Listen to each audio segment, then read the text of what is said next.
welcome to Managing Your Career Transition, How to Get Clarity and Get the Interview. I'm Linda Hollenback, a college career strategist and owner of Hollenback Consulting, LLC, and I'm here today with Alan Scholnick. Hi, I'm Alan Scholnick. I am a leadership development and certified professional coach. I work with individuals who are looking to improve their leadership. And one of the things that I look at when I work with individuals, when I say individuals, I see everyone as a leader. It doesn't matter what role you're in, whether you're in a company, in a government, in a social environment, or at home, everyone is a leader. So I work with people who want to develop their leadership skills. Thanks for joining us today. Welcome to day 4 of Managing Your Career Transition, How to Get Clarity and Get the Interview. Today's question is for Linda. Where do you start once you know what industry and role you're targeting? So, great question, Alan. This is really the heart of the transition, is how do you move forward once you've identified your values and your strengths and what it is you're looking for? And so the first step is to get your career toolkit ready.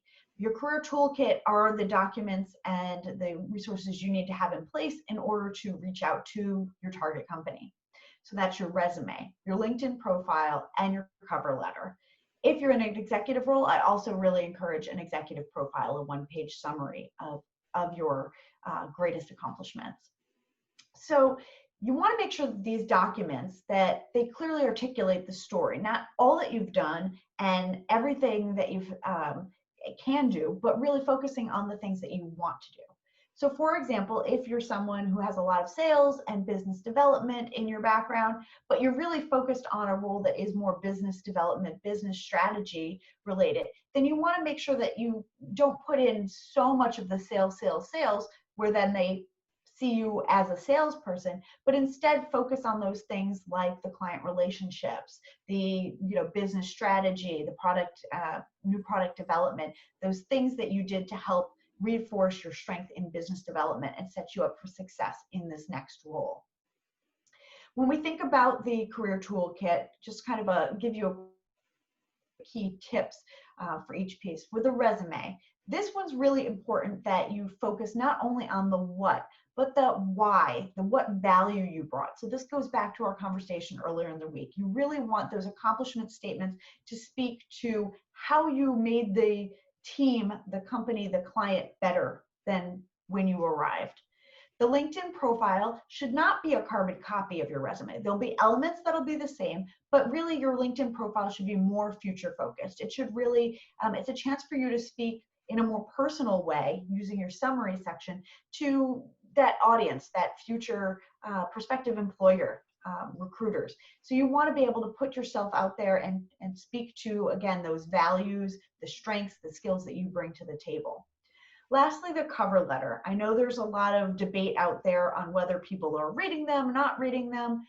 I like to say that it is much better to send a cover letter to someone who isn't going to read it than to not send a cover letter to someone who is looking for one and wants to read it. So I still believe in the cover letter. I also think that the cover letter is an important tool because while it is about you, it's really about them and speaking to them. From the job description, seeing what it is that they're looking for, the hole that their team has, the strengths that they're looking for to round out their team, and how you meet those strengths. So that's really the heart of the cover letter, is really it's about them and speaking to the pain points that they have.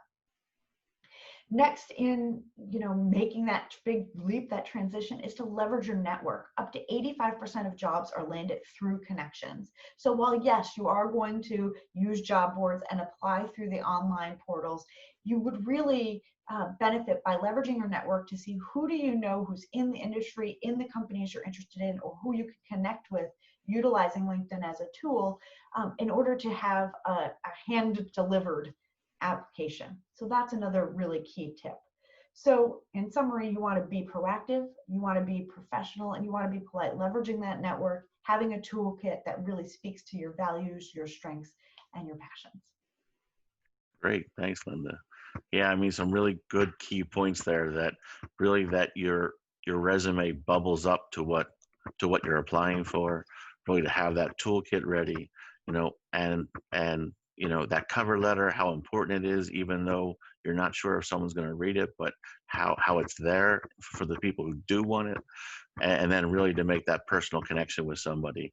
So not only are you applying, but then also through your network, you're getting your application in front of someone's eyes. All great. So important. Yeah, all great. Thanks for sharing today. You're welcome. Have a great day. We'll see everybody tomorrow at 12.